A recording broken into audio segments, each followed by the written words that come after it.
तो हमने last part में ये देखा था कि जो इन लोगों का प्रैक्टिकल एग्जाम होता है वो आ चुका होता है। इस जो ये सारे के सारे लोग होते हैं प्रैक्टिकल एक्सरसाइज करने के लिए जंगल की तरफ पहुंच चुके होते हैं। वहीं पर जो प्रोफेसर होते हैं वो सारे के सारे नियम कानून को इन लोगों को बताते हैं और ये कहते हैं कि तुम लोगों को यहाँ पर दो की जोड़ी में आगे की तरफ जाना है और इसी के साथ ही जो ये मिशन होता है वो चालू हो जाता है। वहीं पर ये देखकर जो सीलिंग होती है वो हमारे आयन से टीम अप करने के लिए कहती है, लेकिन जो आयन होता है वो उसे छोड़कर सीरिया के पास चला जाता है। ये देखकर सेलिन काफी हैरान हो जाती है। अब आगे वहीं पर जो ये दोनों लोग होते हैं वो जंगल के अंदर की तरफ जा रहे होते हैं। आयन ये सोचता है कि प्रोफेसर ने हमें जिस डोमेन के अंदर रहने के लिए कहा था हम लोग उसी डोमेन के अंदर हैं, लेकिन अभी तक हमें कोई भी मॉन्स्टर दिखाई नहीं दिया है। वहीं पर वो इसके बारे में सीरिया से ये कहता है कि ये काफी वियर्ड है ना। सीरिया ये कहती है कि हाँ ये बात तो है, मुझे भी अभी तक कोई भी मॉन्स्टर सेंस नहीं हुआ है। वहीं पर इस बात से हमारा आयन काफी हैरान हो जाता है क्योंकि सीरिया काफी स्किल्ड होती है लेकिन वो कोई भी मॉन्स्टर को सेंस नहीं कर पाई होती है। तो इसका मतलब है कि यहाँ पर कोई भी मॉन्स्टर नहीं है, लेकिन फिर भी जो आयन होता है वो उसे गार्ड अप रहने के लिए कहता है। इस पर सीरिया इसके लिए मान जाती है। वहीं पर इसी के साथ में शाम का सीन दिखाया जाता है जहाँ पर जो ये लोग होते हैं वो एक पेड़ के पास खड़े होते हैं। वहीं पर सीरिया आयन से ये पूछती कि आखिर तुम मेरे साथ टीम अप क्यों करे हो। इस पर आयन ये कहता है कि ऐसा इसलिए क्योंकि हम लोग दोस्त हैं ना, लेकिन तुम मुझसे ये मत कहना कि मैं ही बस तुम्हें दोस्त मानता हूँ। वहीं पर जो सीरिया होती है वो ये कहती तो इसका मतलब ये है कि मुझे आपको मेरा दोस्त बनने के लिए एक्सचेंज में कुछ देना होगा, क्या मुझे आपको गोल्ड देना चाहिए। इस पर आयन ये कहता है कि दोस्ती का मतलब ये नहीं होता है कि सामने वाले पर्सन को इसके लिए कुछ देना पड़े। दोस्ती का मतलब ये होता है कि तुम अपने दोस्त के साथ काफी ज्यादा टाइम बिताते हो और अपनी काफी सारी चीजों को उसके साथ शेयर करते हो। इस पर सीरिया ये कहते हैं कि जबकि हम लोग एक दोस्त है तो क्या मैं तुमसे एक रुड क्वेश्चन पूछ सकती हूँ। आयन इसके लिए मान जाता है। सीरिया ये पूछती कि क्या तुम अपने दोस्त के लिए सारी की सारी चीजें कर रहे हो। ये सुनकर आयन काफी शॉक्ड होता है। सीरिया आगे ये कहती है कि क्या तुम उसी की वजह से इतने फॉरेस्ट के द्वीप पर जा रहे हो क्योंकि यहीं पर तुम्हारे दोस्त के ऊपर अटैक हुआ था। वो एम्मा की बात कर रही होती है। वो आगे ये कहती है कि क्या तुम उस मैजिकल बीस्ट से बदला लेना चाहते हो। आयन को भी इसके बारे में पता नहीं होता है और वो ये कहता है कि मुझे इसके बारे में पता नहीं है। इस पर सीरिया उससे आगे इसका सवाल पूछती है, लेकिन आयन इससे काफी फ्रस्ट्रेट हो जाता है और वो चिल्लाकर ये कहता है कि तुम यहाँ पर बकवास करना बंद करो। मुझे ये नहीं पता है कि आखिर मैं ऐसा क्यों कर रहा हूँ। मैं यहाँ पर रिवेंज के लिए नहीं आया हुआ हूँ, बल्कि मैं मैजिकल बीस्ट को सर्च कर रहा हूँ। वहीं पर ये सब कहता हुआ काफी कांप रहा होता है। वहीं पर ये देखकर सीरिया ये कहती है कि क्या यही दोस्ती होती है जिसके लिए जो लोग होते हैं वो इतने हद तक आगे जा सकते हैं। इस पर आयन ये कहता है कि मुझे इसके बारे में पता नहीं है, मुझे बस ये नेचुरली फील होता है। अच्छा मुझे ये बताओ कि अगर तुम मेरी जगह होती तो और मेरे ऊपर किसी मॉन्स्टर ने अटैक किया होता तो आखिर तुम क्या करती। सीरिया सीरियस होकर ये कहती है कि मैं पक्का उससे बदला लेती। आयन ये कहता है कि हाँ मुझे ऐसा ही फील हो रहा है क्योंकि एम्मा मेरी दोस्त है।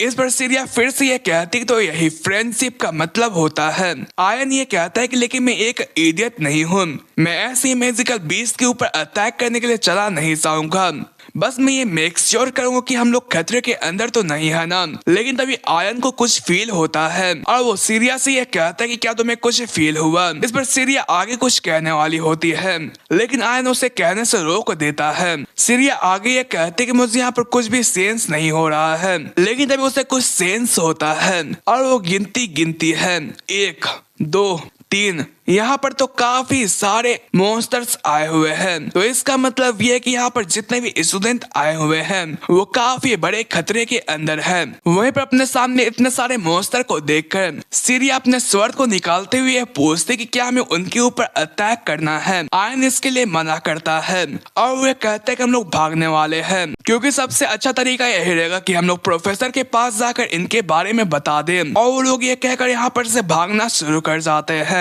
लेकिन जो ये मॉन्स्टर्स होते हैं वो उनका पीछा नहीं छोड़ते हैं और वो लगातार उनका पीछा करे जा रहे होते हैं। लेकिन आयन हमें ये बताता है कि अगर हम लोग ऐसी आगे की तरफ भागते जाएंगे तो हम लोग जल्दी प्रोफेसर की तरफ पहुंच जाएंगे। लेकिन तभी जो सीरिया होती है वो पत्थर से टकराने की वजह से नीचे की तरफ गिर जाती है और उसके पाँव में मोच आ जाता है।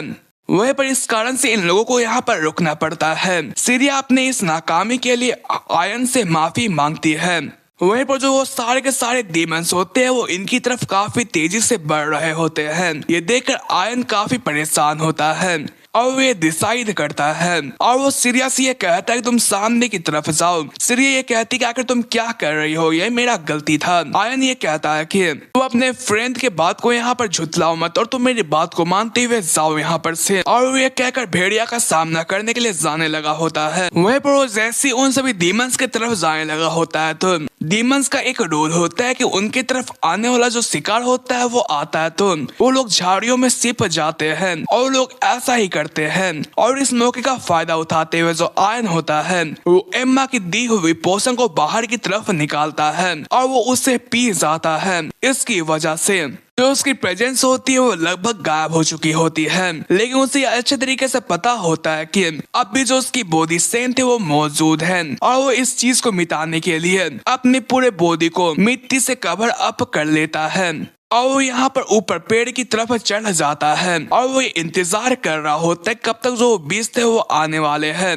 वहीं पर कुछ देर के अंदर जो ये बीस्ट होते हैं वो फिर से उसका शिकार करने के लिए अपनी हाइडिंग से बाहर की तरफ आ जाते हैं। वहीं पर उनके करैक्टर स्टिक को देखकर जो आयन होता है वो ये बताता है कि ये जो सारे के सारे बीस्ट थे वो एक डीमन बीस्ट है। लेकिन जबकि इस रास्ते से हमारे आयन की जो प्रेजेंस होती है वो गायब हो चुकी होती है तो ये देखकर ये डिमोनिक बीस्ट काफी हैरान होता है। जब डीमन बीस्ट होता है वो हैरानगी में नीचे की तरफ देख ही रहा होता है तो इस मौके का फायदा उठाते हुए जो आयन होता है वो उसके ऊपर कूद पड़ता है और वो अपने स्वord को उसके माथे के ऊपर डालने की कोशिश करता है।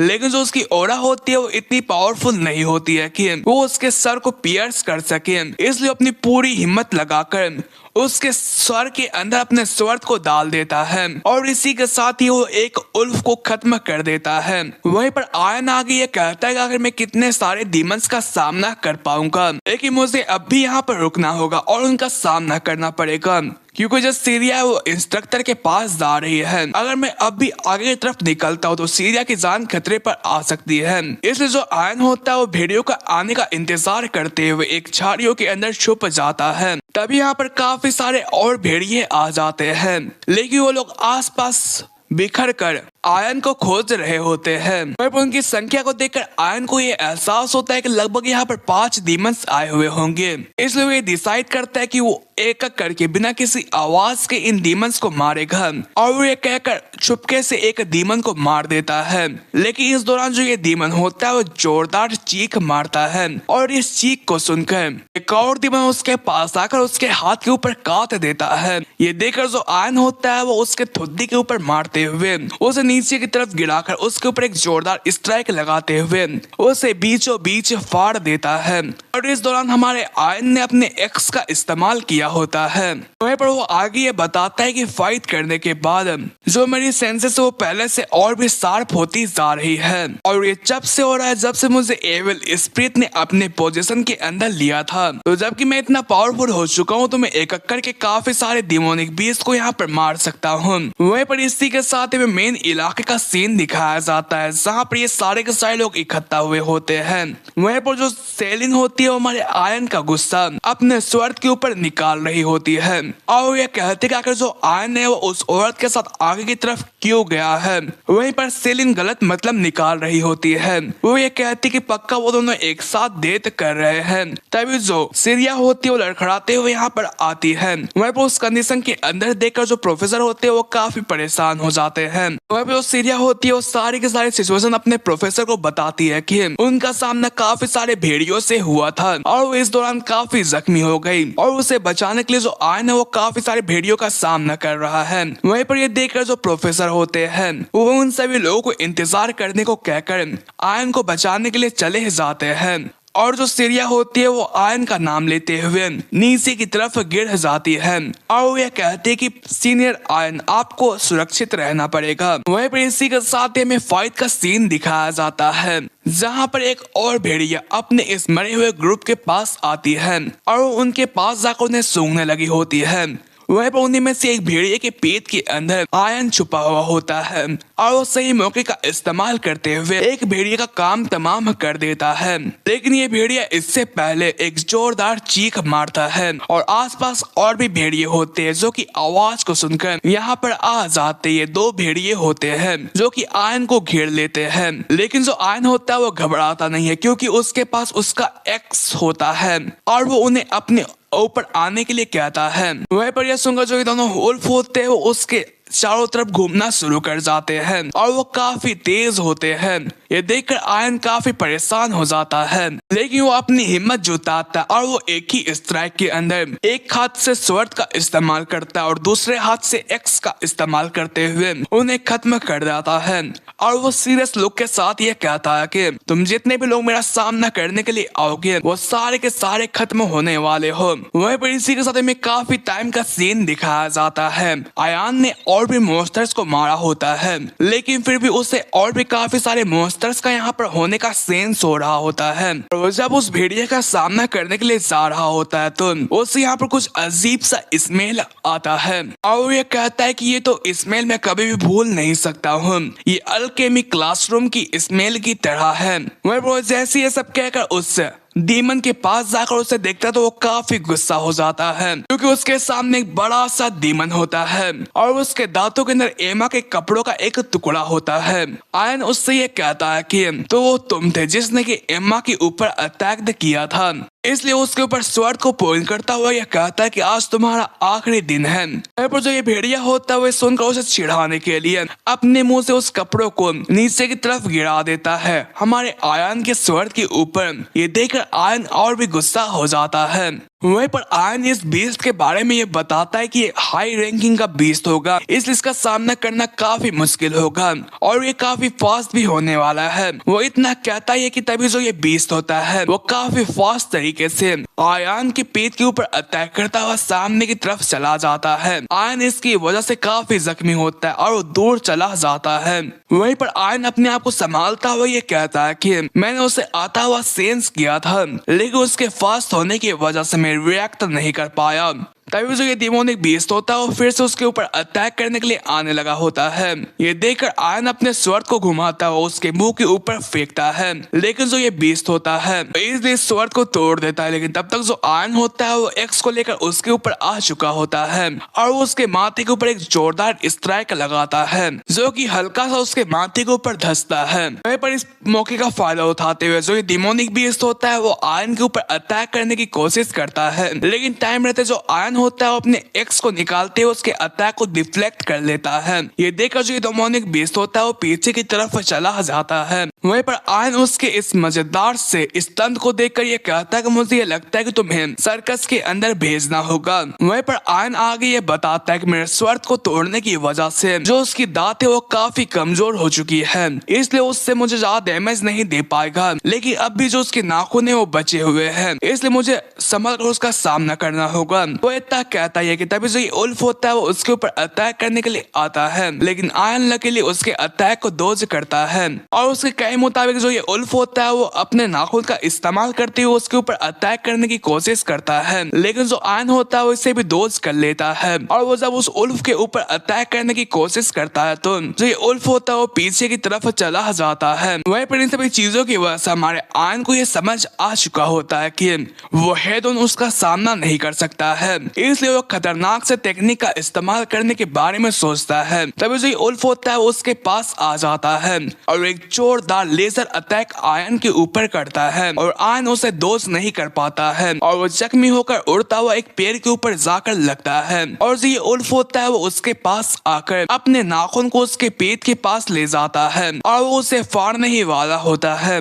लेकिन हमारे आयन का यही तो प्लान था और वो ये सब कहने के बाद अपने स्वर को उसके गले के आर पार कर देता है। वहीं पर इस अटैक की वजह से जो ये भेड़िया होता है वह काफी जख्मी हो जाता है। वहीं पर आयन उससे ये कहता है कि मुझे अच्छे तरीके से पता था कि तुम मुझे मारने से पहले खेलोगे और यही तुम्हारी सबसे बड़ी गलती थी, अब तुम यहाँ पर खत्म हो जाओ। और वो कहकर उसके अंदर से अपने स्वord को निकालता है और वो उसके ऊपर काफी बड़ा स्ट्राइक लगाता है और ये उल्फ होता है वो इसी के साथ ही खत्म हो जाता है। वहीं पर आयन उसे ये बताता है कि अब तुम ये सीख चुके होगे कि अपने शिकार से कभी खेला नहीं जाता है, अगर वो तुमसे ताकतवर निकला तो तुम इसके जरिए यहाँ पर मारे जाओगे। वहीं पर इसी के साथ हमें प्रोफेसर को दिखाया जाता है जो कि काफी तेजी से आयन की तरफ बढ़ रहे होते, तभी उन्हें एक जोरदार स्ट्राइक की आवाज आती है। ये थोड़ी टाइम पहले का सीन था जब जो हमारा आयन था वो उस उल्फ के साथ फाइट कर रहा था, लेकिन जब वो उस जगह पर पहुंचते तो उन्हें काफी सारे उल्फ की डेड बॉडी मिलती है, लेकिन उन्हें आयन यहाँ पर कभी कहीं भी नहीं मिलता है। तभी जो सेलिन होती है वो अपने साथियों के साथ यहाँ पर आ जाती है और प्रोफेसर से आयन के बारे में पूछती है। इस पर प्रोफेसर उसे ये बताते हैं कि आयन यहाँ पर नहीं है। इस पर सेलिन परेशान होते हुए कहते कि तो आखिर वो कहाँ पर है। इस पर प्रोफेसर ये कहते कि वो हमें आगे मिलेगा और वो जैसे थोड़ी आगे जाते हैं तो उन्हें सामने की तरफ हमारा आयन मिलता है जो कि इस भेड़िए के आगे ही बैठा हुआ होता है। वहीं पर आयन उनसे ये कहता है कि आप लोगों की जो टाइमिंग है वो काफी लेट है। वहीं पर आयन को इस हालत में देखकर सेलिन काफी इमोशनल हो जाती है। वहीं पर जो आयन होता है वो इस जगह पर इसी के साथ ही बेहोश हो जाता है। वहीं पर इसी के साथ ही आयन आगे ये बताता है कि जब मैं जागा था तो उस वक्त मैं टेम्पल के अंदर था और सेंटेस ने मुझे ये बताई कि जब मैं मैजिकल बीस्ट को मारने के बाद बेहोश हो गया था तो प्रोफेसर ने मुझे यहाँ पर लेकर आए हुए थे और मेरे जागने से पहले ही जो प्रोफेसर है वो इस जगह पर से जा चुके थे, लेकिन मैं काफी लकी हूँ कि मैं जल्दी यहाँ पर आ पाया। साथ ही साथ जो मेरा गेम्बल था वो काम कर गया और मैंने एम्मा का भी बदला ले लिया है। हाँ, मैं ये जानता हूँ जो ये चीज है वो एम्मा को वापस नहीं ला सकती है। पर वो आगे ये बताता है कि प्रोफेसर की मानी जाए तो जिस उल्फ का मैंने सामना किया था वो अभी बहुत ही यंग था, अगर वो मैच्योर होता तो मैं उसका सामना कर ही नहीं पाता। अभी इस जगह पर लेतो आ जाता है और वो उसकी बचकानी हरकतों के लिए उसे काफी डांट रहा होता है। इस पर आयन उससे ये कहता है कि मैं अभी एक पेशेंट हूँ, इसलिए पंगा लेना बंद करो और यहाँ पर से दफा हो जाओ। इस पर लेतो उससे ये कहता है कि मैं ये मानता हूँ कि तुम एक पेशेंट हो, लेकिन तुम्हारा जो दिमाग का स्क्रू है वो भी ढीला है। आखिर तुमने एक लड़की की जान को बचाने के लिए अपने आप को इतने रिस्क के अंदर क्यों डाला। इस पर आयन गुस्सा होते हुए कहता है कि आखिर तुम क्या बातें कर रहे हो। लेतो ये पूछता है कि उस समय तुम्हारे पास एम्मा का दिया हुआ एक पोशन भी था ना। आयन ये कहता है कि हाँ, उसी के जरिए मैंने उस मैजिकल बीस्ट को मारने में कामयाबी हासिल करी थी। इस पर लेतो उससे ये कहता है कि अभी बेवकूफ, आखिर तुमने उस चीज को सेरिया को पीने के लिए क्यों नहीं दिया था। अगर तुम ऐसा करते और उसे पेड़ के ऊपर छुपा देते तो तुम आराम से अपने पीछे भेड़ियों को लगाते हुए प्रोफेसर के पास जा सकते थे और उन्हें बुला सकते थे। ऐसा में किसी की भी जान खतरे के अंदर नहीं जाती। इस पर आयन ये कहता है कि हाँ, ये बात तो सच थी। इस पर लेतो ये कहता है कि तुम तो एक नंबर के बेवकूफ है। जब कभी भी तुम्हें ये सब करना हो और अपनी जान रिस्क में डालना हो तो तुम्हें अच्छे तरीके से सोच विचार कर लेना चाहिए। और हाँ, एक और बात, तुम्हारी इस काबिलियत और बेवकूफी की वजह से जो सीरिया है वो तुम्हारे पर पूरे तरीके से लत्तू हो चुकी है और वो टेम्पल के बाहर तुम्हारे लिए काफी ज्यादा परेशानी में आसपास घूम रही है। इस पर आयन ये सोचता है कि अगर वो एक नॉर्मल इंसान की तरह अंदर क्यों नहीं आ सकती है। शायद उसे जो कुछ भी हुआ उसके चलते गिल्टी फील हो रहा होगा। तभी यहाँ पर सेलिन आ जाती और रोते उसे गले लगा लेती है और ये कहती कि मैं काफी खुश हूँ कि तुम यहाँ पर सही हो। वहीं पर उसके हाथ को चापते हुए कहती है कि आखिर तुम लोग अभी क्या बातें कर रहे थे। इस पर लेतो ये कहता है कि आयन ये कह रहा था कि उसे जो कुछ भी बाउंटी रिवार्ड मिलने वाला है उसके जरिए वो मेरे लिए एक ड्रिंक बाय करने वाला है। ये सुनकर सेलिन ये कहती कि क्या एक रिवार्ड। इस पर लेतो ये बताता है कि मुझे सुनने को आया कि उसे 70 गोल्ड कॉइन मिलने वाले हैं। इस पर आयन ये कहता है कि मुझे इसके बारे में कुछ भी सुनने को नहीं मिला है। वहीं पर लेतो उसे फंसाने के बाद यहाँ पर से रवाना हो जाता है। पर इस चीज की वजह जो सेलिन होती है उसके हाथ को मोड़ते हुए और उससे हंसते हुए कहती है कि तो हमें कहाँ जाना चाहिए, हमें कहाँ जाकर यहाँ पर खाना पीना करना चाहिए। वहीं पर इस चीज की वजह से हमारे आयन की हालत खराब हो जाती है और वो ये कहता है कि हे मेरी बात को सुनो, तुम मुझसे हर्ट कर रही हो। वहीं पर सेलिन होती है उसके ऊपर बैठकर उसे ये बता रही होती है कि हमें कहाँ कहाँ पर जाना चाहिए। इस पर आयन उससे ये कहता है कि मैं भी हर्ट हूँ, इसलिए मुझे यहाँ पर सभी चीजों के बारे में बात नहीं करना है। लेकिन उसे थोड़ी देर में ये रियलाइज हो जाता है कि उसने कुछ गलती करी और वो इस चीज के लिए माफी मांगता है। तभी जो सेलिन होती है वो फिर से उसे गले लगा लेती है और वो ये कहती है मैं तुम्हारे बारे में काफी फिक्रमंद थी, मुझे ये लगा था कि तुम मारे गए। वहीं पर ये देखकर आयन उससे ये कहते क्या तुम्हें सच में ऐसा लगता है कि मैं इतनी जल्दी जाने वाला हूँ। वहीं पर सेलिन उसके ऊपर फिर से भड़कती हुई ये कहती है कि तुम किस तरीके से यहाँ पर खतरे के अंदर बार बार जाते रहते हो। इस पर आयन उससे ये कहता है कि वो खतरे के अंदर थी तो आखिर वो उसे छोड़कर कैसे आता। इस पर सेलिन ये कहती कि ये पॉइंट नहीं है, मुझे किसी से भी फर्क नहीं पड़ता है कि वो सेफ है या फिर नहीं, मुझे सिर्फ तुमसे फर्क पड़ता है। जब से मैं बच्ची थी वहीं पर उसकी बातों को सुनकर जो हमारा आयन होता है वो काफी हैरान हो जाता है और वो अपने मन के अंदर ये कहता है कि अगर वो किन सभी चीजों के बारे में बात कर रही है, मैं जानता हूँ कि मैं उसका चाइल्डहुड फ्रेंड हूँ, लेकिन फिर भी ये चीज है। अभी जो हमारी सेलिन होती है वो आगे की तरफ बढ़ना शुरू कर जाती है। आई मीन वो इस बार लिमिट क्रॉस करने वाली है। वहीं पर ये देखकर आयन काफी ब्लश कर रहा होता है। पर इस जगह पर जो सेलिन है वो आगे कुछ कर पाती और यहाँ पर तहलका मचा पाती। इन लोगों के बीच में पानी फेरने के लिए हमारा ले तो आ जाता है। वहीं पर ये देखकर जो सेलिन होती है वो बिल्लियों की तरह उछलते हुए पीछे की तरफ चली जाती है। वहीं पर ये देखकर जो हमारा ले तो होता है वो अपने आप की सफाई देता है। पर इन सभी चीजों की वजह जो सेलिन होती है वो काफी एम्बेरेस्ड हो जाती है और वो यहाँ पर से चली जाती है। पर जो हमारा ले तो होता है वो इस जगह पर एक टीचर की तरह हमारे आयन को सारी चीजों के बारे में समझाना शुरू कर जाता है कि अगर तुम्हें सीरिया के साथ अच्छे तरीके से रहना है तो तुम्हें सेलिन का भी ध्यान देना पड़ेगा, क्योंकि जो औरतों की दुनिया होती है वो काफी खतरनाक होती है। वहीं पर इस चीज की वजह से हमारे आयन को यह समझ में आ चुका होता है कि उसकी वजह से जो सेलिन और जो सीरिया की रिलेशन है वो काफी खराब होने वाली है, लगभग हो चुकी है। वहीं पर इसी के साथ में बाहर का सीन दिखाया जाता है जहाँ पर जो सीरिया होती है वो घूम रही होती है। वहीं पर उसे देखकर जो सारे के सारे लोग होते हैं उसका मजाक उड़ा रहे होते हैं, क्योंकि यहाँ पर ये र्यूमर फैला होता है कि यहाँ पर जो सीरिया है वो ताकतवर होने के बावजूद भी और सेकंड ईयर का टॉप स्टूडेंट होने के बावजूद भी एक थर्ड ईयर के स्टूडेंट को छोड़कर मैदान से भाग गई थी। वहीं पर जो सीरिया होती है वो इस बात से डिसएग्री नहीं करती और वो इस बात को सच मानती है, इसलिए वो उनसे कुछ भी नहीं कहती है और वो उन सभी पल को याद करती कि कैसे यहाँ पर जो आयन था उसने अपनी जान को खतरे में डालते हुए हमारी सीरिया की जान को बचाई और वो किस तरीके से उसे अच्छे तरीके से ट्रीट किया करता था और वो उसे अपना दोस्त माना करता था। इसलिए वो इस तरीके से काफी खुश भी थी और काफी उदास भी थी, क्योंकि उसने पहला एक ऐसा इंसान जो कि हमारा आयन था उसे अपना दोस्त बनाया था और उसने पहले दोस्त को इस जगह पर बीच रास्ते में छोड़कर भाग गई थी, इसलिए वो इस बात से काफी उदास थी। वहीं पर सब कहकर हमारे आयन से मिलने के लिए जाती है। वो जो आयन होता है उसे हेलो करता है, लेकिन जो सीरिया होती है वो अब भी काफी गलती फील कर रही होती है और वो उससे ये पूछती कि क्या तुम ठीक हो। इस पर आयन ये कहता है कि हाँ मैं अभी ठीक हूँ। वहीं पर सीरिया ये कहती कि हाँ ये बात तो ठीक है, मुझे ये सुनकर काफी अच्छा लगा। वहीं पर सीरिया के हाथों के अंदर सोने का बैग होता है। वहीं पर ये देखकर आयन ये कहता है तुम तो बिल्कुल भी नहीं बदली हो। इस पर सीरिया ये कहती है कि क्या तुम गुस्सा नहीं हुए।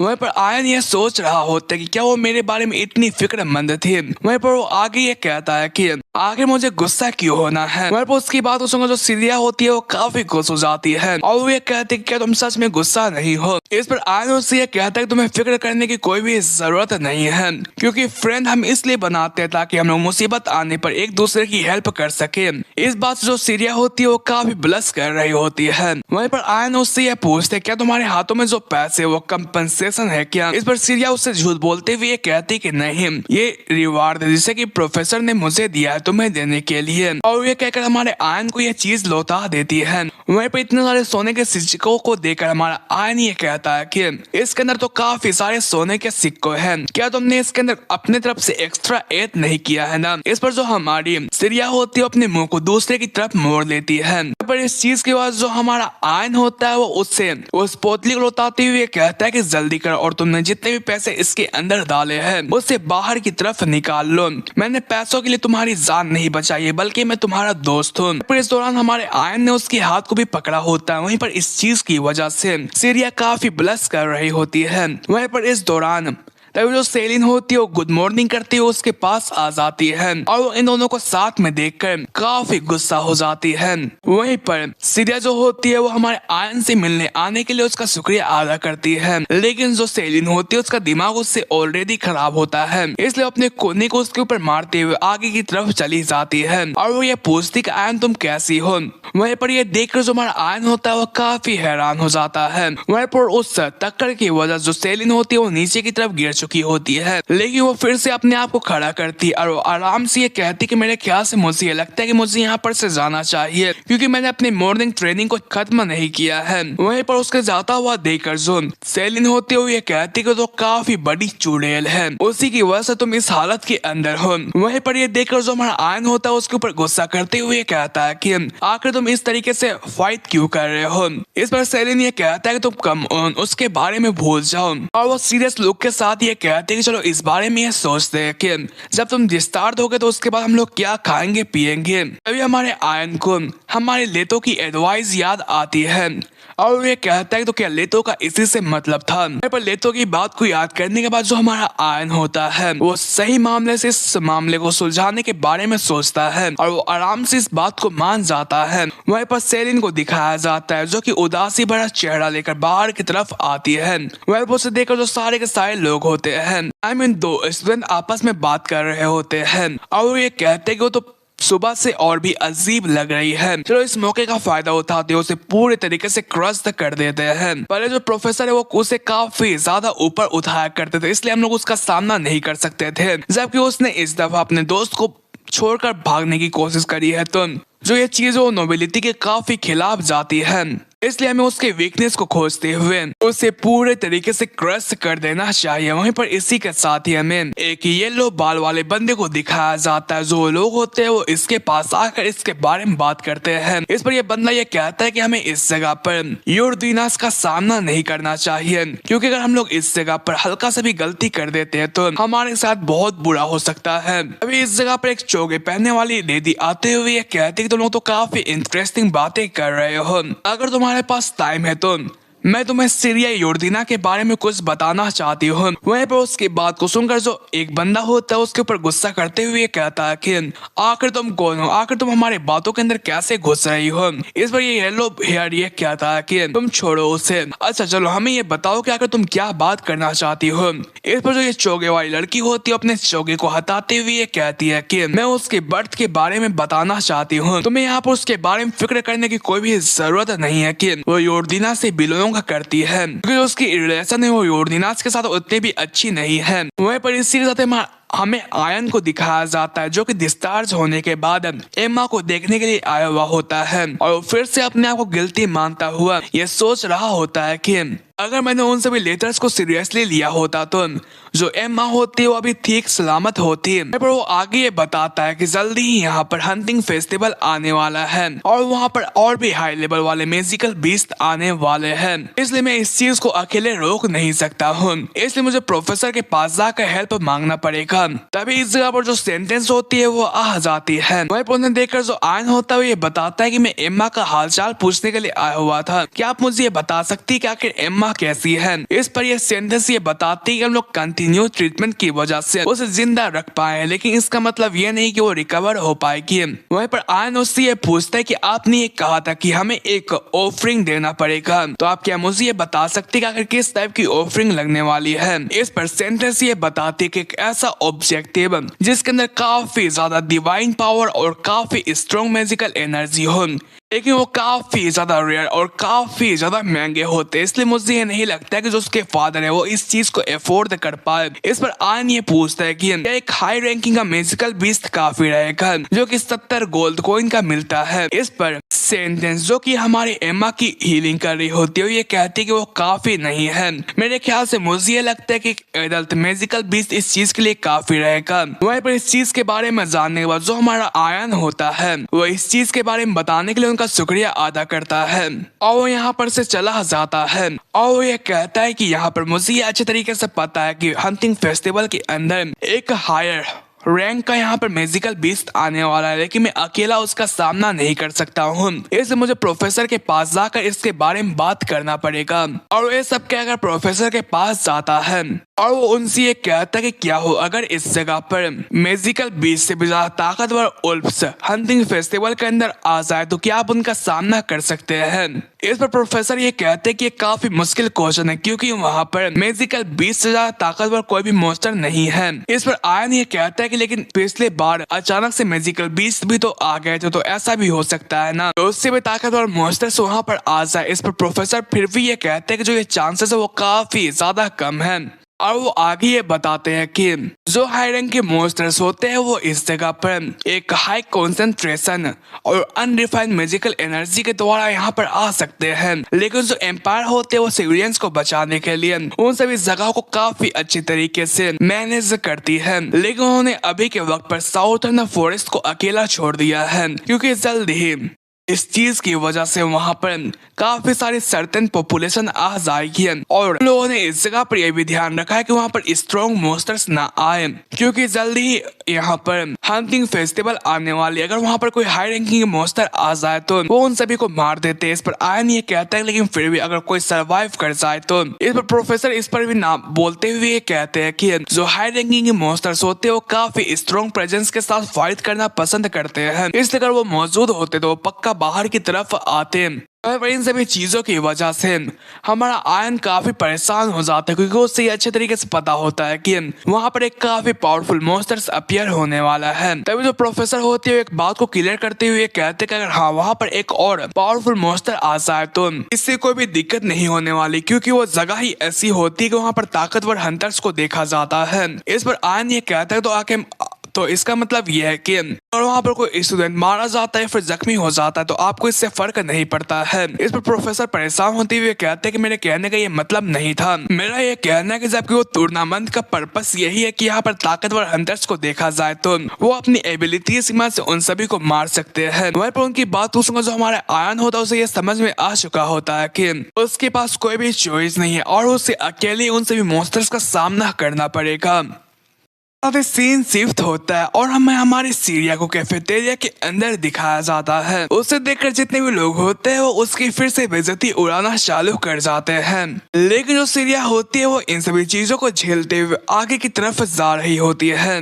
तभी यह येलो हेयर ये कहता है कि ये तो वही है ना जो कि बिना माँ के यहाँ पर बड़ी बड़ी है। वहीं पर ये सुनते के साथ ही जो सीरिया होती है वो काफी सीरियस हो जाती है और पीछे की तरफ उनकी तरफ देखने लगी होती है। वहीं पर ये देखकर ये येलो हेयर उससे ये कहता है कि क्या तुम्हें हमसे कुछ कहना है, लेकिन जो सीरिया होती है वो उन्हें इग्नोर कर यहाँ फिर से जाते हुए ये कहती है कि मुझे ये नहीं पता कि आखिर उन्हें इन सभी चीजों के बारे में कैसे पता चला, लेकिन मैं इन सभी चीजों के लिए उनके ऊपर एनर्जी को वेस्ट नहीं कर सकती हूँ। तभी येलो हेयर ये कहता है तुम जितना चाहो उतना इग्नोर कर सकती हो और वो फौरन से उसके सामने जाकर उसे नीचे की तरफ गिरा देता है।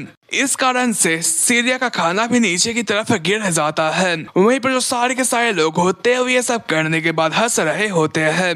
सीरिया इस पर काफी गुस्सा होती है लेकिन वो कुछ भी नहीं कहती है। वहीं पर आयन को दिखाया जाता है जो कि बाहर की तरफ आ चुका होता है और वो यहाँ पर मजे से बाहर की तरफ चल रहा होता है। तभी उन्हें किसी लोगों की बातों की सुनाई देती है और वो लोग आपस में ये बातें कर रहे होते हैं कि क्या तुमने ये देखा जो सीरिया थी वो कैफेटेरिया से बाहर निकलते वक्त काफी कांप रही थी। दूसरा बंदा ये कहता है कि लेकिन क्या उस चीज को यहाँ पर इग्नोर करना सही रहेगा क्योंकि हम लोग इस जगह पर यूर्दिना फैमिली के एक बंदे के बारे में ये सब बातें कर रहे हैं। वहीं पर उनकी बात को सुनकर जो आयन होता है वो काफी हैरान हो जाता है और वो उनकी तरफ बढ़ना शुरू कर जाता है। वहीं पर जो एक बंदा होता है वो अब भी ये कह रहा होता है कि तो क्या हुआ, मुझे ये सुनने को आया है कि जो उसकी मदर थी वो लोअर क्लास से बिलोंग करती थी, इसलिए जो उसकी फैमिली मेंबर थे वो उसे ज्यादा पसंद नहीं करते हैं। वहीं पर उसके 3 साथी होते हैं हमारे आयन को आता हुआ देख लेते हैं और वो ये देखकर काफी हैरान हो जाते हैं। वहीं पर इस बंदे को इसके बारे में पता नहीं होता है और वो आगे ये कहता है कि मुझे ये नहीं लगता कि कोई भी उसे डिफेंड करने वाला है, सिर्फ एक बंदे को छोड़कर। उसका क्या नाम था, हाँ आयन पर्सियस। लेकिन तभी इस जगह पर आयन भी आ जाता है। वहीं पर आयन को अपने सामने देखकर ये बंदा काफी हैरान हो जाता है और वो काफी घबरा जाता है। वहीं पर आयन आगे ये कहता है क्या तुम लोग किस चीज के बारे में बात कर रहे हो। इस पर ये बंदा घबराते हुए अपने साथियों की तरफ देखता हुआ ये कहता है कि हम लोग तो आज मौसम के बारे में बात कर रहे थे, लेकिन जो उसके साथी होते हैं वो फौरन ही इस जगह पर से भाग जाते हैं। ये देखकर ये बंदा ये कहता है कि गद्दारों, आखिर तुम लोग कहाँ पर जा रहे हो, और वो ये कहकर भागने की कोशिश करता है, लेकिन आयन उसे रोक कर ये कहता है कि चलो हम लोग इस चीज के बारे में बात करते हैं, क्योंकि मुझे तुमसे काफी सारी चीजों के बारे में पूछताछ करना है। वहीं पर इसी के साथ जो आयन होता है वो उससे पूछताछ करने के बाद लेतो के पास जाता है, जहाँ पर जो लेतो होता है उसे एक आर्टिकल दिखाता है जहाँ पर उससे ये पता चलता है कि यहाँ पर आयन पर्सियस ने, जो कि 3rd क्लास का एक मामूली सा स्टूडेंट है, उसने अपनी जान को खतरे में डालते हुए मॉन्स्टर से फाइट कर रहा था, जबकि जो यहाँ पर 2nd ईयर की टॉप स्टूडेंट है जिसे कि काफी ज्यादा पावरफुल माना जाता था, उसने उस दौरान आयन को धोखा देते हुए अपनी जान बचाकर भाग गई थी। वहीं पर ये सब पढ़कर जो आयन होता है वह काफी गुस्सा होता है और वो ये कहता है कि वो भागी नहीं थी बल्कि वो प्रोफेसर से हेल्प मांगने के लिए गई हुई थी, और यहाँ पर मेरी इतनी ज्यादा तारीफें क्यों की जा रही है। इस पर ले तो ये कहता है लेकिन ये तो बढ़िया ही है ना। इस चीजों से सुनकर मुझे तो काफी मजा आ रहा है, लेकिन आयन इस पर गुस्सा होता है और वो उससे आगे ये पूछता है कि आखिर इस लेटर को किसने लिखा है। इस पर ले तो उससे ये कहता है कि मेरे ख्याल से मुझे ये लगता है कि तुम्हें इसके बारे में भूल जाना चाहिए, क्योंकि इसे लिखने वाली प्रिंसेस है और वो तुम्हारी कोई बात को नहीं सुनने वाली है। वहीं पर यह सुनकर आयन काफी हैरान हो जाता है, क्योंकि उसे ये अच्छी तरीके से पता होता है कि जो प्रिंसेस है वो उसके मुंह भी लगना पसंद नहीं करेगी। वहीं पर जो ये लोग होते हैं वो आगे की तरफ रवाना हो जाते हैं। ले तो ये पूछता है कि आखिर तुम उसके लिए इतना दूर जाने की कोशिश क्यों कर रहे हो, तुम बस इसे एक फनी स्टोरी की तरह समझ सकते हो। आयन ये कहता है कि मुझे ये लगता है कि जो ये चीज है वो सीरिया के लिए सही नहीं है, क्योंकि यहाँ पर इस चीज की वजह से सीरिया के बारे में काफी सारी गलत र्यूमर से फैल रही है। बेसिकली उन लोगों ने सीरिया को काफी ज्यादा इंसल्ट किया है और वो इससे काफी सारे बुरे बुरे र्यूमर्स को सीरिया के खिलाफ भड़का रहे हैं। वैसे मैंने कुछ लोगों को यहाँ पर अच्छे तरीके से दाद सुनाई है, लेकिन वो ओपनली इस चीज को अब आगे नहीं करने वाले हैं। इस पर ले तो ये पूछता है कि आखिर वो लोग कितने ईयर के अंदर थे। आयन ये बताता है कि वो लोग 2nd ईयर के अंदर थे। इस पर ले तो ये कहता है कि पहले 3rd ईयर के बंदे और अब 2nd ईयर्स के बंदे, मुझे इन सभी चीजों के बदले एक बुरी फीलिंग आ रही है। आयन इसके बारे में पूछता है। इस पर ले तो ये कहता है कि मुझे ये लगता है कि इस चीज के पीछे जरूर एक मास्टर माइंड का हाथ होगा, जो कि परछाई के अंदर रहते हुए सारे लोगों के टॉपिक को यहाँ पर कंट्रोल कर रहा है। इस पर आयन ये कहता है कि क्या तुम येलो हेयर की बात कर रहे हो। ले तो ये कहता है कि नहीं, मुझे ये नहीं लगता है, क्योंकि जितना मुझे पता है वो कभी भी सीरिया के ऊपर ज्यादा ध्यान नहीं दिया करता था, और वैसे भी वो एक फ्रंटियर का नोबल है, इसलिए उसके पास इतनी पावर और इतनी हिम्मत नहीं होगी कि वो यहाँ पर सीरिया के खिलाफ जाने की ऐसे ही हिम्मत कर देगा। तो इसका मतलब ये है कि उन सभी लोगों के पीछे जरूर एक मास्टर माइंड है, जिसकी जो इंफॉर्मेशन है वो काफी ज्यादा वर्ल्ड वाइड फैली हुई है। इस पर आयन ये डिसाइड करता है कि वो सबसे पहले येलो हेयर को यहाँ पर निचोड़ेगा, उसके बाद वो उससे आगे की जानकारी लेगा, आई मीन मास्टर माइंड के बारे में जानकारी लेगा। वहीं पर इसी के साथ में कुछ समय के बाद का सीन दिखाया जाता है। जो आयन होता है वो हमारे सीरिया को खोजता हुआ उसके पास आ जाता है, जो कि सामने की तरफ खड़ी होती है। आयन उससे यह कहता है कि सीरिया, क्या तुम ठीक हो? तुम्हें देखकर ऐसा लगता है कि तुम्हारे साथ कुछ बुरा हुआ है। लेकिन वो जैसे सीरिया के सामने जाकर उसकी हालत को देखता तो वो काफी हैरान हो जाता है, क्योंकि जो सीरिया की बाल और उसके पूरे के पूरे कपड़े होते हैं वो काफी गंदे होते हैं। इस पर आयन ये पूछता है कि आखिर ये क्या है। सीरिया ये बताती है कि जब मैं कैफेटेरिया से बाहर की तरफ आई थी तो यहाँ पर 2 बच्चे आपस में बात कर रहे होते हैं। एक बंदा ये कहता है कि वो फिर से मील टाइम के अंदर कैफेटेरिया के अंदर जा रही है। दूसरा बंदा ये कहता है अगर मैं उसकी जगह होता तो मैं इतना एम्बेरस्ड हो चुका होता कि मैं दोबारा उस जगह पर जाने की कोशिश नहीं करता हूँ। पहला बंदा ये कहता है कि वो इंसान है इसलिए वो खा तो सकती है ना। पहला बंदा ये कहता है कि भले वो लोअर क्लास से बिलोंग क्यों ना करती हो। वहीं पर यह सुनकर जो सीरिया होती है उसे काफी ज्यादा झटका लगता है। वहीं पर जो ये लोग होते हैं वो इसी तरीके से सीरिया का मजाक उड़ा रहे होते हैं और वो यहाँ तक कि भी आगे बढ़ जाते हैं कि उसके पास कई सारे फादर भी मौजूद होंगे। वहीं पर जो ये चीज होता है वो सीरिया को बर्दाश्त नहीं होता है और वो उनके ऊपर अटैक करने के लिए जाने लगी होती है। ये देखकर जो ये लोग होते हैं वो अब भी उसका मजाक उड़ा रहे होते हैं और वो आगे उससे ये कहते हैं कि तुम गुस्सा क्यों हो रही हो, हम तो बस अपने क्लास के एक लोअर क्लास वाले लड़की के बारे में बात कर रहे हैं। मेरे ख्याल से मुझे ये लगता है कि तुम उसके काफी क्लोज हो। सीरिया इसकी वजह से और भी गुस्सा हो जाती है और वो ये कहती कि मैं इसके लिए माफ नहीं कर सकती हूँ और वो फौरन उनकी तरफ दौड़ पड़ती है, लेकिन रास्ते के अंदर ही वो एक ट्रैप के अंदर फंस जाती है, जिसकी वजह से वो आगे की तरफ नहीं बढ़ पाती है और वो दौड़ने की वजह से इसके अंदर फंस जाती है और वो नीचे की तरफ गिर जाती है। ये देखकर जो ये बंदे होते हैं वो हंसना शुरू कर जाते हैं और वो उससे ये कहते हैं कि मैं तुम्हारा शुक्रिया अदा करना चाहता हूँ क्योंकि तुम्हारी वजह से आज हमें काफी मजा आ रहा है। तभी जो इनमें से एक बंदा होता है अपने हाथ वाले सॉस को सीरिया के ऊपर गिराता हुआ ये कहता है कि मुझे माफ करना, मेरे से गलती से जो ये सॉस है वो तुम्हारे ऊपर गिर चुका है। सीरिया क्या तुम ठीक हो? जो ये सारे के सारे लोग होते हैं वो उसका मजाक उड़ाने के बाद यहाँ पर से रवाना हो जाते हैं। वहीं पर सीरिया ये सोच रही होती है कि तो इन लोगों ने पहले से ही मेरे लिए जाल बिछा कर रखा हुआ था और वो इन सभी चीजों के बारे में हमारे आयन को बताती है और वो आगे ये कहती कि मैंने उन लोगों का चारा चुग लिया था, इसलिए मेरा शिकार होना तो जायज ही था, लेकिन मैंने अपने आप को पीछे की तरफ कर रखा क्योंकि मेरे फैमिली के लिए जो मेरी मदर है वो एग्जिस्ट ही नहीं करती है, इसलिए जैसे रीजन की वजह से उनसे फाइट करना पूरा बकवास रहता। आयन ये कहता है कि तुम अपने आप को कैसे रोक सकती हो, उन लोगों ने तुम्हारी इंसल्ट करी थी। सीरिया ये कहती कि उन लोगों ने माफी मांगा और उन लोगों ने ऐसा प्रिटेंड किया कि ये एक इंसिडेंट था। और रही बात इंसल्ट की तो उन लोगों ने मेरा कोई भी नाम नहीं लिया था, इसलिए यहाँ पर मैं इन सभी चीजों के बारे में कुछ भी नहीं कर सकती हूँ। वहीं पर वो इन सभी चीजों की वजह से काफी इमोशनल हो जाती है और रोना भी शुरू कर जाती है। वहीं पर ये देखकर आयन खामोश हो जाता है। सीरिया अपने आंखों के आंसू को पोंछती है और वो ये कहती है कि मुझे अब अच्छा लग रहा है, इसके लिए आपका शुक्रिया अदा, मेरा साथ देने के लिए सीनियर। आयन ये कहता है कि तुम ठीक नहीं हो। सीरिया ये कहती है कि मैं ठीक हूँ क्योंकि आप मेरे साथ हैं। आयन जाता हुआ ये कहता है कि इस पर आयन जाते हुए कहता है कि हाँ तुम ठीक होगी, लेकिन मैं ठीक नहीं हूँ। वहीं पर वो काफी गुस्से के अंदर लग रहा होता है और वो आगे ये कहता है कि अब वो लोग मेरे हाथों से नहीं बचने वाले हैं। वहीं पर मैं येलो हेयर और उसके साथियों को दिखाया जाता है जो कि आपस में आज उन लोगों ने सीरिया के साथ क्या क्या किया है उन सभी चीजों के बारे में मजाक से बातें कर रहे होते हैं। तभी यहाँ पर जो आयन होता है वो उन लोगों की थुद्दी फोड़ने के लिए आ जाता है और उसे देखकर जो सारे के सारे लोग होते हैं वो काफी हैरान होते हैं और वो उससे ये पूछते हैं क्या उसे इनसे कुछ चाहिए क्या। इस पर आयन उनसे ये कहता है कि वो भी गुस्से से आखिर तुम लोगों ने सीरिया के प्राइवेट लाइफ के बारे में जानकारी कहाँ से हासिल करी।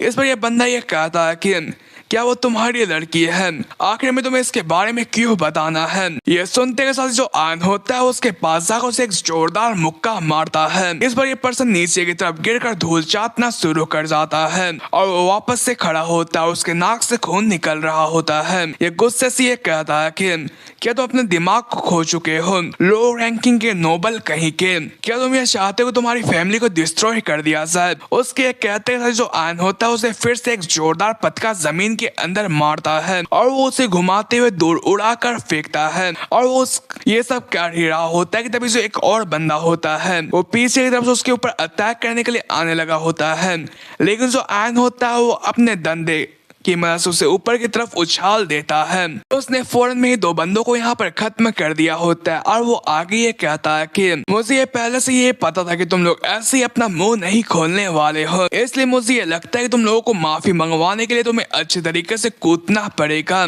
वहीं पर जो आयन होता है वो इन लोगों को अच्छे तरीके से इंस्पेक्ट करता है और उसे ये पता चलता है कि यहाँ पर येलो हेयर को छोड़कर जो सारे के सारे बंदे हैं वो ओरा का इस्तेमाल नहीं कर सकते हैं। तो इसका मतलब ये है कि इस येलो हेयर वाले बंदे का ही सामना करना काफी मुश्किल होने वाला है, क्योंकि यह स्वॉर्डमैनशिप डिपार्टमेंट के 3rd ईयर का एक टॉप स्टूडेंट माना जाता है, लेकिन वो इन सभी चीजों के बारे में ज्यादा सोचता नहीं है। तभी जो ये बंदे होते हैं, जो दोनों बंदे बचे हुए होते हैं, वो आयन के ऊपर अटैक करने के लिए जाने लगे होते हैं। ये देखकर आयन ये कहता है कि मेरी जो स्किल है वो काफी पहले से बढ़ चुकी है, इसलिए इनका सामना करना बहुत ईजी। और वो ये सब कहकर उनके ऊपर अटैक करने के लिए जाने लगा होता है और वो सबसे पहले एक बंदे के ऊपर अटैक करता है। वहीं पर इसके प्रेशर को सेंस करने के बाद जो ये बंदा होता है वो काफी परेशान होता है। वहीं पर जो आयन होता है अपने स्वर्ड को जोर से घुमाते हुए उसके स्वर्ड को साइड करते हुए उसके मुंह के ऊपर एक जोरदार स्वर्ड का तमाचा मारता है, लेकिन तभी वो काफी हैरान होता है क्योंकि सामने की तरफ सिर्फ एक ही बंदा होता है। जो बंदा होता है उसके पीछे से आते हुए उसके ऊपर अटैक करता है। वहीं पर इसकी वजह से आयन काफी हैरान होता है। तो जो दो बंदे होते हैं हमारे आयन के ऊपर अटैक करने के लिए आने लगे होते हैं और वो आयन के ऊपर अटैक करते हैं, लेकिन जो आयन होता है वो इजीली उन्हें अपने प्रेशर की मदद से पीछे की तरफ झकेल देता है और फौरन से एक बंदे की तरफ जाते हुए उसके माथे के ऊपर एक स्वord मारता है और वो उसे निपटाने के बाद एक बंदे की तरफ बढ़ना शुरू कर जाता है और वो उसके ऊपर भी एक जोरदार स्वord मारता है। वहीं पर इस चीज की वजह से जो ये बंदा होता है वो नीचे की तरफ गिर जाता है और वो जो आयन होता है वो इसके बाद अपने एक्स को बाहर की तरफ निकाल लेता है और वो येलो हेयर से ये कहता है कि अब तुम भी बचे हुए हो मेरा सामना करने के लिए। इस पर ये येलो हेयर होता है अपने स्वord को निकालता हुआ ये कहता है कि आखिर जो तुम्हारी स्किल्स है वो इतनी जल्दी कैसे बढ़ गई, क्या जो तुम दोनों आज सुबह ट्रेनिंग कर रहे थे तो उस वक्त पर सीरिया ने तुम्हें कुछ पोषण दी थी क्या, जिसकी वजह से तुम्हारी पावर है वो काफी बुस्तफ हो चुकी है। उसने अपने ऑरा को भी रिलीज करना शुरू कर दिया होता है। इस पर आयन उससे ये कहता है तुम तो काफी ज्यादा चालाक हो, क्या तुम काफी टाइम से हमारे ऊपर नजर रखते आए हुए हो। येलो ये हेयर ये कहता है कि तुम ये भी कह सकते हो कि मैं तुम्हारे ऊपर नजर रख रहा था क्योंकि तुम काफी इंटरेस्टिंग बंदे हो, क्योंकि तुमने सीरिया को 2 मरतबा हराया है। और वो ये कहकर हमारे आयन के ऊपर अटैक करने के लिए जाता है और वो इतना फास्ट होता है कि जो हमारा आयन होता है उसके अटैक को लकीली रोक पाता है और ये बंदा काफी ताकतवर भी होता है, इसलिए वो आयन को इजिली पीछे की तरफ धकेलना शुरू कर जाता है और वो उसके ऊपर स्ट्राइक लगाता है। इस कारण से आयन को पीछे की तरफ जाना पड़ता है। ये बंदा आगे ये कहता है कि यहाँ के सिचुएशन को देखकर ऐसा लगता है कि तुम काफी गंदे तरीके से हारने वाले हो। हाँ मैं ये मानता हूँ जो तुम्हारी स्किल्स वो इम्प्रूव्ड हुई है लेकिन तुम्हारी मैजिक नहीं। आयन परेशान होता हुआ ये कहता है कि हाँ वो सच कह रहा है, भले मैं उनके मूव्स और उनके रिएक्टिंग स्पीड को काफी जल्दी रिएक्ट कर सकता हूँ, लेकिन अगर मैं इस जगह पर इतना ताकतवर नहीं हो चुका हूँ मैजिक के मामले में कि मैं उसका डायरेक्टली सामना कर सकता हूँ, अगर ऐसा ही चलता रहा तो मैं हार जाऊंगा, इसलिए मुझे एक और रास्ता खोजना पड़ेगा। और वो ये सब कहकर फिर से उसका सामना करने के लिए चला जाता है, लेकिन जो ये बंदा होता है वो अपने अटैक के जरिए आसानी से आयन को फिर से पीछे की तरफ भेज देता है। वहीं पर इन सभी चीजों की वजह से आयन काफी बुरे कंडीशन के अंदर लग रहा होता है। ये बंदा आगे ये कहता है कि तुम तो काफी टफ हो लेकिन तुम मेरे अटैक को ब्लॉक कर कर ही यहाँ पर नहीं जीत सकते हो। वहीं पर आयन को दिखाया जाता है जो कि बुरे कंडीशन के अंदर होने के बावजूद भी दोबारा से खड़ा होता है और वो उससे ये कहता है कि जल्दी मैं तुम्हारा मुंह बंद करने वाला हूँ। ये बंदा ये कहता है कि मैं भी तुम्हें ट्राई करते हुए देखना चाहता हूँ, अगर तुम मेरे मुंह को बंद करने में कामयाब हो जाते हो तो मैं फेयर तरीके से तुमसे हार मान जाऊंगा। तो क्या तुम इस जगह पर एक फेयर फाइट के लिए रेडी हो। वहीं पर आयन ये सोचता है कि क्या फेयर फाइट, जो हमारा आयन होता है वो सोच में गुम हो जाता है, लेकिन इसी मौके का फायदा उठाते हुए येलो हेयर उसके ऊपर अटैक करने के लिए आने लगा होता है। वहीं पर उसके अटैक को मूव को देखकर जो हमारे आयन को यह लगता है कि वो उसके ऊपर से अटैक करेगा, लेकिन काफी तेजी से जो ये बंदा होता है अपने अटैक के ट्रेजेक्टरी को चेंज करते हुए उसके साइड के ऊपर अटैक कर देता है। वहीं पर इस चीज की वजह जो आयन होता है वो दूर जाकर गिरता है। वहीं पर वो खड़ा होते हुए एक सोचता है कि जो उसकी स्पीड थी वो तो काफी कमाल की थी।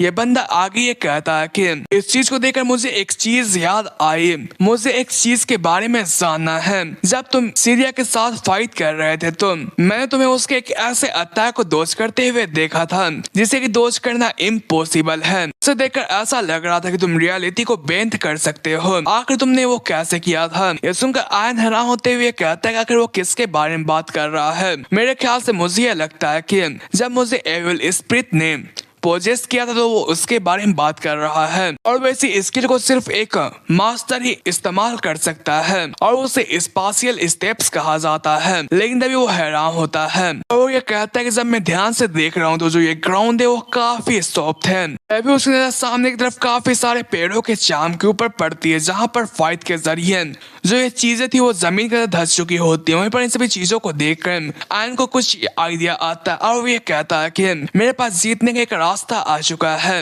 अभी जो ये बंदा होता है वो आयन के ऊपर अटैक करते हुए कहता है कि मुझे उस टेक्निक के बारे में काफी इंटरेस्ट है। उसने एक ऐसे मोमेंट पर अटैक किया होता है जब जो हमारा आयन होता है वो खड़ा भी नहीं हुआ होता है। ऐसा इसलिए कर रहा होता है क्योंकि इस इम्पॉसिबल से अटैक को हमारा जो आयन है वो किस तरीके से डॉज करता है वो ये देखना चाहता है। और जो हमारा आयन होता है वो काफी अंत मोमेंट पर उस अटैक को दोज कर पाता है। अगर वो दोज नहीं करता तो जो उसका खानदान था वो खत्म हो जाता। वहीं पर वो वापस से खड़ा होता है और वो अपने स्वर्ग को अपने म्यान के अंदर रख लेता है और वो अपने मन के अंदर ये कहता है कि बस थोड़ा सा और। ये देखकर ये येलो हेयर वाला बंदा ये कहता है कि आखिर यहाँ पर क्या चल रहा है, क्या तुमने ऑलरेडी इस फाइट के अंदर हार मान ली है। इस पर आयन ये सोच रहा होता है कि मुझे बस ये चाहिए कि जो बंदा है वो मेरे ऊपर अटैक करने के लिए आए। और ऐसा ही होता है, जो येलो हेयर होता है वो काफी तेजी से हमारे आयन के ऊपर अटैक करने के लिए आ रहा होता है, लेकिन जो आयन होता है वो इजीली उसके अटैक को साइड होकर डॉज कर लेता है और ऊपर की तरफ जंप करते हुए अपने एक्स को निकालते हुए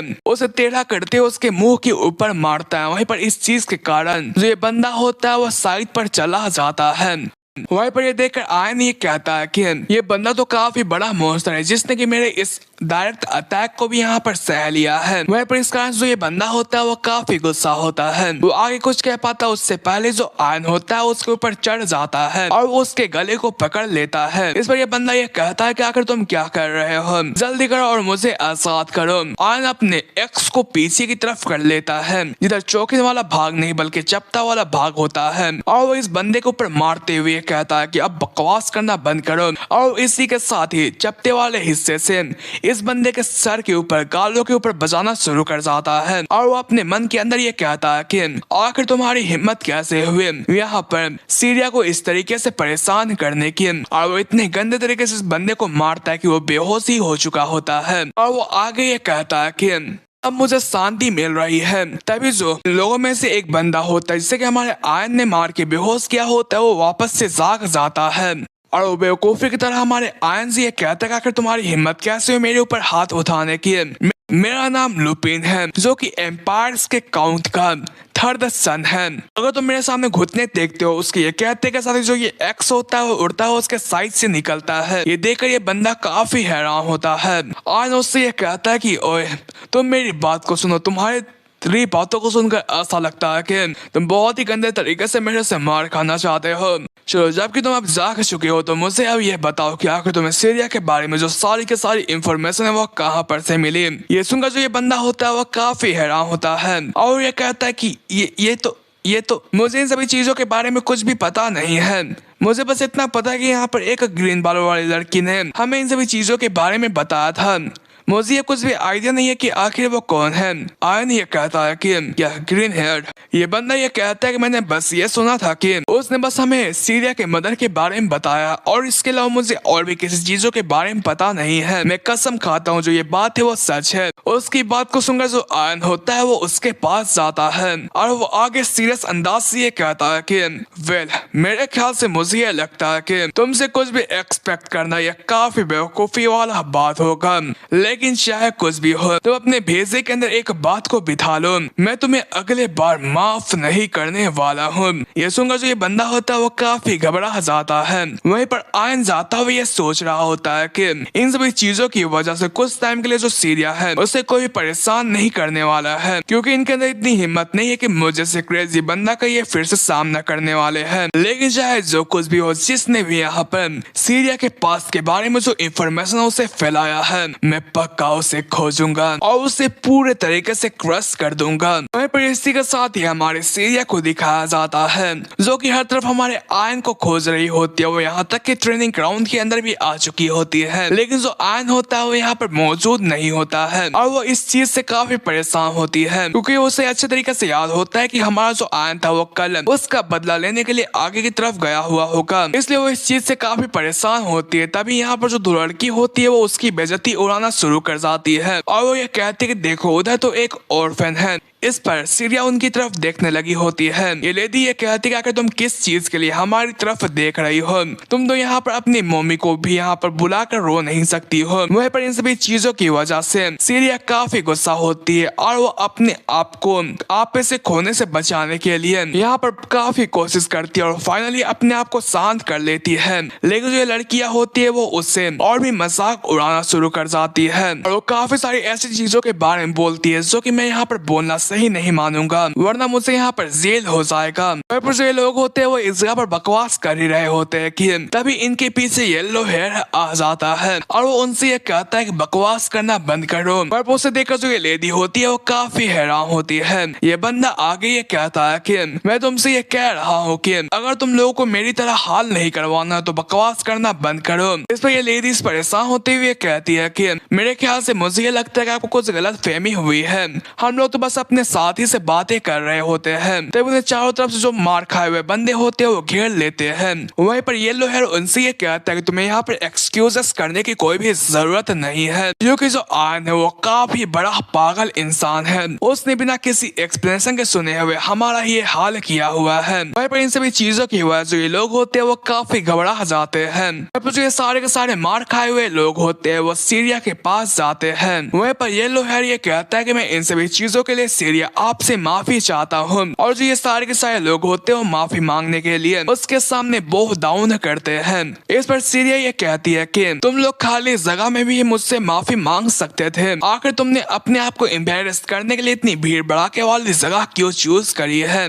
तुम्हें इन सभी चीजों को इतना बड़ा करने की जरूरत नहीं है। येलो हेयर ये कहता है कि किसी रीजन की वजह से मैं इस चीज को बड़ा डील बना रहा हूँ। अगर जो ये रूमर से वो इस जगह पर फैल जाती है तो मैं जानता हूँ कि हम लोगों की काफी ज्यादा बेइज्जती होने वाली है। लेकिन जो ये चीज है वो इसकी वजह से आयन के ऊपर काफी बड़ा इंप्रेशन देने वाली है। अगर मैं तुमसे सच बताऊं तो मैं तुमसे अब भी पसंद नहीं करता हूँ, क्योंकि तुम काफी घमंडी हो और तुम काफी एनोइंग हो, लेकिन तुम मुझसे ज्यादा ताकतवर भी हो और तुम्हारे पीछे एक पावरफुल बेकिंग भी है। हालांकि यहाँ पर दोस्त को भी खोजना जो कि काफी ज्यादा स्किलफुल है वो काफी मुश्किल होता है और वो एक स्किल होता है। वो जाता हुआ ये कहता है कि तुम ये मेक श्योर करना कि तुम इन सभी चीजों के बारे में आयन को बताओ। वहीं पर उसकी बात को सुनकर सीधे ये सोचती कि जो ये बंदा वो तो काफी चालाक है। वो ऐसा इसलिए बोलती है क्योंकि जो येलो हेयर होता है उसके कहने का ये मतलब होता है कि उसने यहाँ पर सीरिया के साथ जो कुछ भी किया है वो इस चीज को भुलाना चाहता है और वो उसके जरिए हमारे आयन से दोस्ती करना चाहता है, क्योंकि उसे अच्छी तरीके से पता है कि जो आयन है वो आगे चलकर काफी ताकतवर बनने वाला है। वहीं पर इस चीज के कारण से जो लड़कियां भी होती है वो सीरिया से माफी मांगती है। वहीं पर ये देखकर सीरिया काफी हैरान हो जाती है और वो अपने मन के अंदर ये कहती है कि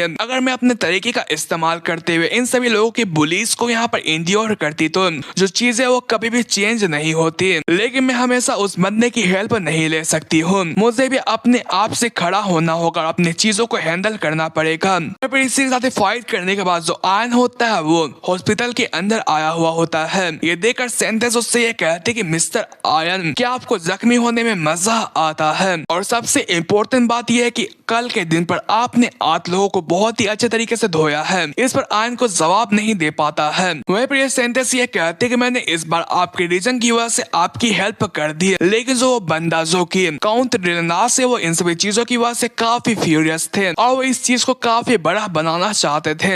आयन उनके बारे में पूछता है।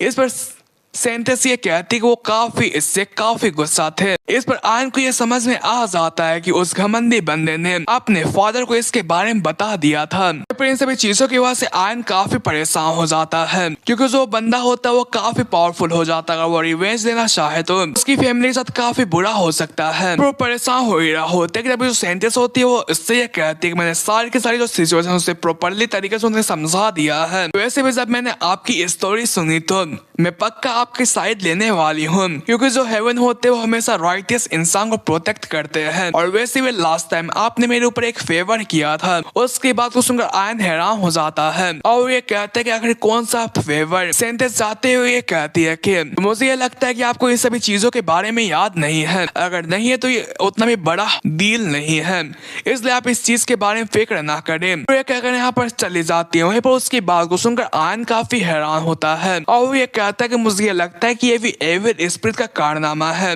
आखिर उसने मेरे बॉडी के अंदर आने के 1 हफ्ते के अंदर क्या क्या कांड करा है। वहीं पर आयन आगे ये कहता है जो सेंटेंस है उससे मैंने कभी भी अकेडमी के बाहर मुलाकात नहीं करी है, आखिर वो मेरी इतनी ज्यादा हेल्प क्यों कर रही है? मुझे ये लगता है कि मैंने उसके ऊपर कुछ छोटा मोटा फेवर नहीं किया होगा। तभी जो सेलिन होती है वो यहाँ पर आ जाती है और वो उससे ये कहती है कि क्या तुमने सच में उन 8 लोगों को मारा है? और वो फौरन उसके पास जाकर उसे गले लगा लेती और वो ये कहती क्या जो तुम्हारी जख्म है वो ठीक है? इस पर आयन ये कहता है कि जब भी हम मिलते तो मेरे ऊपर कूद क्यों पड़ती हो। इस पर सेलिन गुस्सा होते हुए कहती है कि लेकिन सीरियसली आखिर तुम उस चुड़ैल की इतनी साइड क्यों लेते हो, आखिर तुम हमेशा उसके लिए अपने आप को सेक्रीफाइस क्यों करते हो। एंड उससे ये कहता है कि ऐसी बात नहीं है, अगर उसके जगह तुम भी होती तो मैं तुम्हारे लिए भी ये सब करता, क्योंकि मैंने तुमसे ये प्रॉमिस किया है कि मैं तुम्हें प्रोटेक्ट करूंगा। इस पर सेलिन ब्लश करते हुए कहती है तो तुम्हें इसके बारे में याद है। आयन ये कहता है कि आखिर मैं इसके बारे में भूल कैसे सकता हूँ, क्योंकि जब जो हाई रैंकिंग के नोबल्स थे उनकी जो नजर थी वो तुम्हारी फैमिली के टेरिटरी के माइंस के ऊपर पड़ी हुई थी, तो उन्होंने अपने एक स्कीम का इस्तेमाल करते हुए तुम्हारे अंकल की हालत काफी ज्यादा बुरी कर दी थी। और उसी दौरान मैंने जब तुम्हें देखा था तो तुम अपने फ्लावर गार्डन के अंदर काफी बुरे तरीके से रो रही थी, इसलिए मैंने ये डिसाइड किया था कि मैं तुम्हें प्रोटेक्ट करूंगी। उसकी बात को सुनकर जो सेलिन होती है वो इमोशनल होकर उससे हग कर लेती है। आयन उससे ये कहता है तुम्हें फिक्र करने की कोई भी जरूरत नहीं है, अगर तुम्हारे साथ कोई कुछ भी होता है तो मैं तुम्हें पक्का प्रोटेक्ट करूंगा, क्योंकि तुम मेरे लिए लिटिल सिस्टर की तरह हो। पर ये बात सुनते के साथ ही जो सेलिन होती है वो काफी गुस्सा हो जाती है और उसके पाँव के ऊपर मार देती है और गुस्से से ये कहते कि कितना प्यारा मोमेंट चल रहा था और तुम ऐसे बकवास कर रहे हो और तुमने इसे रियून कर दिया। इस पर आयन पागल बनता हुआ ये कहते हैं कि मैंने यहाँ पर क्या गलत किया। सेलिन गुस्सा होते हुए कहते कि तुम भूल जाओ इसके बारे में, वैसे भी तुम जैसे गधे इंसान को समझाना ये तो बहुत ही बड़ा गधापन होगा ना। वह पर वो आगे ये कहती है कि चाहे जो कुछ भी हो मैं जल्द से जल्द सीरिया का जो मसला उसे सॉर्ट आउट करना पड़ेगा। अगर ऐसा हो जाता है तो तुम उसके बाद उसके कामों के ऊपर दखल अंदाजी मत करना। वही पर सेलिन होती है वो आगे ये बताती है कि यहाँ पर सीरिया के ऊपर काफी सारे टाइम पहले से ही बहुत सारे लोग उसका मजाक उड़ाते हुए आए, लेकिन फिलहाल में ही उनका मजाक उड़ाना काफी बढ़ चुका है और इस चीज के अंदर काफी सारे हाई रैंकिंग के नोबल भी मौजूद हैं। इस पर आयन ये कहता है कि तुम्हारे पास ऐसी आइडिया है कि आखिर इन सभी चीजों के पीछे कौन है। इस पर तो काफी देर तक ये बातचीत करते हैं कि आखिर इन सभी चीजों के पीछे कौन होता है। इस जगह पर ये बात करते हैं कि यहाँ पर फर्स्ट ईयर के स्टूडेंट तो हो ही नहीं सकते हैं और सेकंड ईयर के स्टूडेंट भी नहीं हो सकते हैं और थर्ड ईयर के भी स्टूडेंट नहीं हो सकते, तो इसका मतलब ये है कि यहाँ पर ज्यादातर चांसेस है कि फोर्थ ईयर के स्टूडेंट हो सकते हैं। वहीं पर उसकी बात को सुनकर हमारे आयन को कुछ आइडिया आता है और वो सीरियस होकर ये कहता है तो इसका मतलब ये है कि ये उसी फोर्थ ईयर की लड़की का कारनामा हो सकता है। वहीं पर सेलिन उससे आगे ये कहती है लेतो के पास काफी सारे कनेक्शन है, इसलिए तुम उसके जरिए जानकारी हासिल कर सकते हो। आयन ये सोच रहा होता है कि मैं ये जानना चाहता हूँ कि आखिर जो ग्रीन हेयर वाली लड़की थी वो कौन थी, और साथ साथ मुझे ये पता लगाना है कि आखिर इन सभी चीजों के पीछे जो मास्टरमाइंड है वो कौन है। और इसी के साथ जो ये एपिसोड होता है वो एंड होता है। आई होप कि आपको ये पसंद आएगा। अगर आपको पसंद आया होगा तो लाइक शेयर सब्सक्राइब जरूर करना और कमेंट करना मत भूलना। चलो आज के एपिसोड में मैं टारगेट दे ही देता हूँ। आज के एपिसोड में लगभग 150 कमेंट कर दो, 150 कमेंट्स, ताकि मुझे काफी मोटिवेशन मिले। तो चलो बाद में मिलते हैं, तब तक के लिए सायोनारा, बाय बाय।